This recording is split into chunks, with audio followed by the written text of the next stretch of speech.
Olá pessoal, hoje a gente vai dar continuidade à nossa agenda, fazendo a correção das páginas de número 54 e 55 e 56, perdão. Interpretando, simulando e sessão extra. Então vamos lá. Logo no interpretando, gente, nós temos um texto, um pequeno extrato para fazer a análise. Leia o texto a seguir da filósofa e economista polonesa Rosa Luxemburgo e, em seguida, faça o que se pede. Liberdade somente para os partidários do governo, somente para os membros de um partido, por mais numerosa que sejam. Não é liberdade. Liberdade é sempre liberdade daquele que pensa de modo diferente. Não é por fanatismo da justiça, mas porque tudo quanto há de vivificante, de salutar, de purificante na liberdade política depende desse caráter essencial e deixa de ser eficaz quando a liberdade se torna privilégio. Bom, gente, nós temos um texto que está, se vocês perceberam, a palavra-chave do texto é liberdade. Logo no início do texto, na primeira frase, ela começa dizendo que liberdade somente para os partidários do governo, somente para os membros de um partido, por mais numerosos que sejam. Não é liberdade. Veja que na primeira frase ela está categoricamente restringindo liberdade para quem faz parte do governo, né? Mas essas pessoas, esses partidários do governo são múltiplos, são numerosos, então até aí você percebe uma ligação, uma conexão que ela procura fazer entre liberdade e democracia, né? Só que na realidade ela diz que essa liberdade restrita a um determinado grupo não é liberdade, porque uns têm e outros não têm, né? Liberdade não é um direito universal? Por que uns podem e outros não podem? Por que uma categoria tem acesso, tem direito e outra não tem? Aí ela diz na segunda frase: liberdade é sempre liberdade daquela que pensa de modo diferente. Não é por fanatismo da justiça, mas porque tudo quanto há de vivificante, de salutar, de purificante na liberdade política depende desse caráter essencial e deixa de ser eficaz quando a liberdade se torna um privilégio. Bom, então a liberdade é para todos. Bom, temos duas perguntas logo abaixo do interpretando. A primeira é a seguinte: qual o tipo de regime que ela pretendeu atacar ao escrever o texto? Está claro, límpido, claríssimo. Logo na primeira frase, vocês vão conseguir identificar que a Rosa Luxemburgo ela está tentando atacar de forma simbólica, né, no texto, o socialismo de Estado, né, ou a economia planificada, que é totalmente controlada pelos dirigentes de um partido, o Partido Comunista. Então, que liberdade é essa em que uns têm e outros não têm? Será que é por fanatismo político? Né? Será que a liberdade depende desse caráter? Né? Será que quem não é partidário não tem acesso à liberdade? Por que ela é tão restrita assim? Então, na realidade, esse texto é justamente para criticar uma das coisas que de fato deu errado no sistema de socialismo de Estado, né? Que foi o privilégio de uns em detrimento de outros.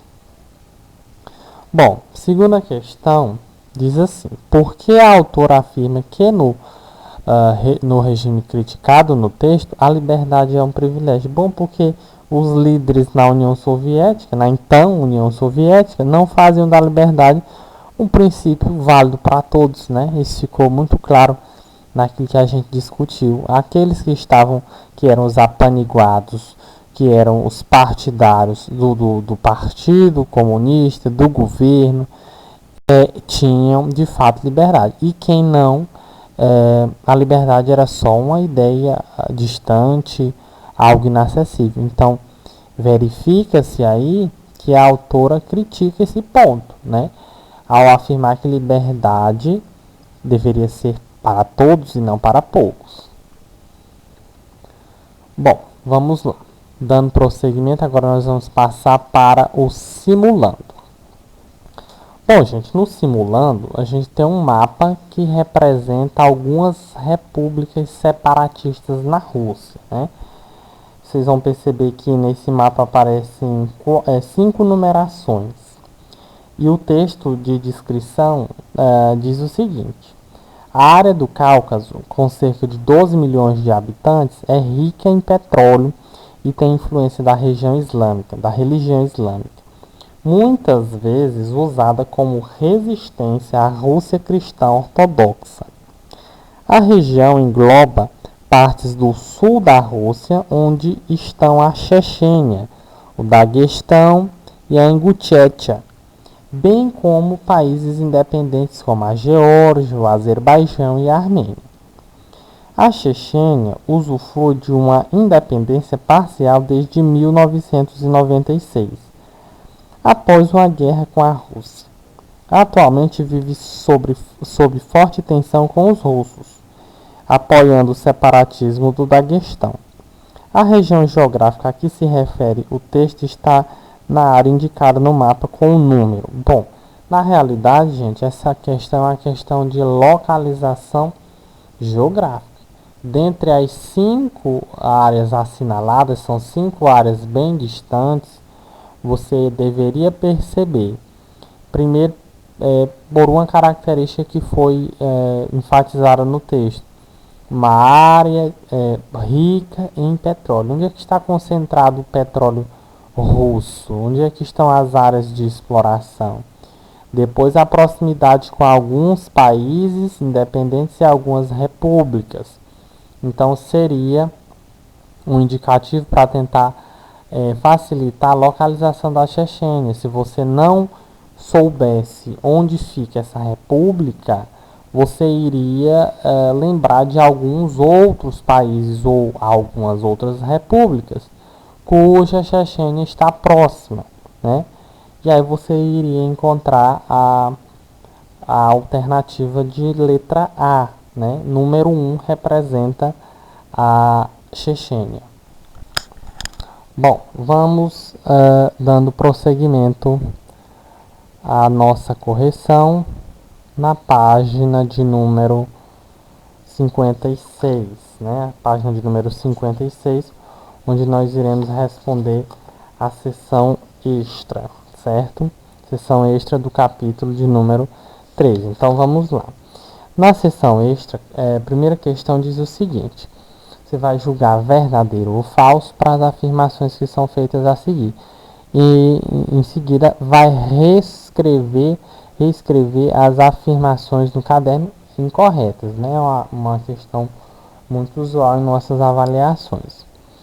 Bom, no item 1 diz: os Caucasus e os Volkhs eram propriedades agrícolas da então União Soviética. Bom, isso é de fato verdade, né? Essas duas denominações, os Soviets e os Kolskis, na realidade se tratam de áreas, né, propriedades agrícolas, quando da existência do regime de socialismo da então União Soviética. Alternativa de número 2. Perestroika e Glasnost foram planos lançados por Stalin.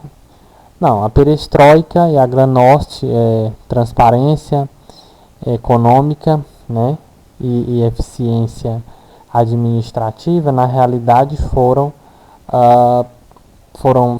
fizeram parte de um plano de ocidentalização, se a gente pode chamar assim, do Gorbachev e não de Stalin. Terceiro, o Tratado de Minsk decretou a criação da SEI. Não, nós estudamos isso neste capítulo, inclusive. Quarta, a Armênia, Azerbaijão e Cazaquistão são as repúblicas bálticas. Também não, né? Na realidade, as repúblicas bálticas são a Estônia, a Letônia e a Lituânia, né? Não essas repúblicas que estão citadas aí. Gente, eu esqueci de falar no item anterior, né?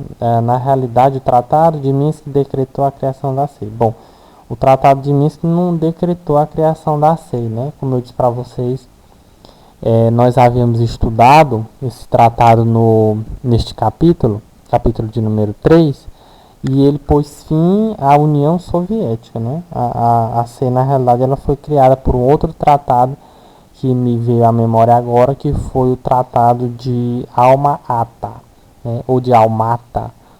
Existe uma separação, um hífen entre essas duas palavras. Bom, segunda. Explique as limitações naturais da agricultura no território russo. Bom, como nós já estudamos, a Rússia ela apresenta um vasto território, né? Afinal de contas, é o maior país do mundo, né? Só que a agricultura ela encontra dificuldades no território russo em função principalmente de um fator, o rigor climático, né? A maior parte do país é imprópria, né, para essa prática em determinadas épocas do ano, em função dos rigores climáticos. Então, isso é um fator que dificulta o cultivo de várias culturas no território russo. Terceira, estudamos que a Rússia abrange um vasto território que apresenta uma série de conflitos espalhados por diferentes regiões. Quais seriam as causas desse conflito? Nós já discutimos isso em outros momentos, né? A citar, por exemplo, a Rússia é um território de grande diversidade étnica, de riqueza cultural diversa, né? Em áreas diferentes do território, né? A gente vai encontrar também uma série de disputa entre repúblicas, né, independentes por territórios, principalmente em função de alguns recursos naturais, petróleo é um deles, né? Então, na realidade, a gente pode citar isso: diversidade étnica, cultural e a disputa territorial em função de riquezas, principalmente riquezas de caráter mineral. Bom, vamos para a questão de número 4. Com a implosão, ou seja, da União das Repúblicas Socialistas Soviéticas, né, com o esfacelamento, com o declínio da URSS, em razão de vários problemas políticos e econômicos, uma nova organização foi estabelecida pela Rússia e outros países da antiga União Soviética. O nome dessa organização é, letra A, Pacto de Varsóvia. A gente já viu que o Pacto de Varsóvia, na realidade, foi uma tentativa de criar-se uma organização militar de defesa mútua, né, em represália aos Estados Unidos, que criou a OTAN e tudo mais. Pacto de Moscou, não. Comunidade dos Estados Independentes, não, né. Na realidade, sobra aí a Comecon, né. Então, o nome dessa organização para tentar pôr então União Soviética nos eixos, nos trilhos, é o Comecon. Perdão, gente, cometi um erro bem aqui. Na realidade, foi estabelecida pela Rússia e os outros países da antiga União Soviética, Comunidade dos Estados Independentes, a SEI, né? Criada pelo Tratado de Minsk, exatamente reunindo as repúblicas independentes, né? As repúblicas que outrora fizeram parte da União Soviética e que se tornaram independentes. Negócio de Comecon. Vamos lá. Quinta. Observe o mapa que apresenta a divisão política da União Soviética na página de número 46 e faça o que se pede. Considerando a configuração da SEI, que denominação receberam as três antigas repúblicas soviéticas que se negaram a compor essa organização? Vocês vão encontrar três, né? Que foi a que nós falamos agora há pouco, as repúblicas bálticas, né? Que constituem a Estônia, a Letônia, a Lituânia, né? Letra B. Na SEI, Comunidade dos Estados Independentes, qual seria a república que apresenta a segunda maior extensão territorial e que denominação ela recebe. Aí, nesse caso, você teria que observar o mapa da página 46 para poder responder essa questão. Bom, observando o mapa da página 46, eu estou com ele aberto aqui, a gente vai encontrar o Cazaquistão, que é uma república islâmica, né? Bom, vamos para a questão de número 6. Por que afirmamos que a Rússia é herdeira geopolítica da União Soviética? Ora, isso é muito simples, né? Afinal de contas, a Rússia controlava a União Soviética e atualmente a Rússia controla a CEI, né? A Comunidade dos Estados Independentes. Sétima, quais seriam os recursos encontrados na região do Cáucaso e que despertam interesse econômico e geopolítico por essa região? Região muito cobiçada, essa região, por conta de duas importantes riquezas minerais que são o petróleo e o gás natural. Bom, gente, eu acho que a gente fez a correção de tudo. Me desculpe na quarta questão. De novo, recapitulando, não é Comecon, é SEI, tá? E espero que vocês tenham respondido todas as atividades, tá bom? A gente vai encerrando por aqui a correção, prometendo que a gente volta na próxima aula.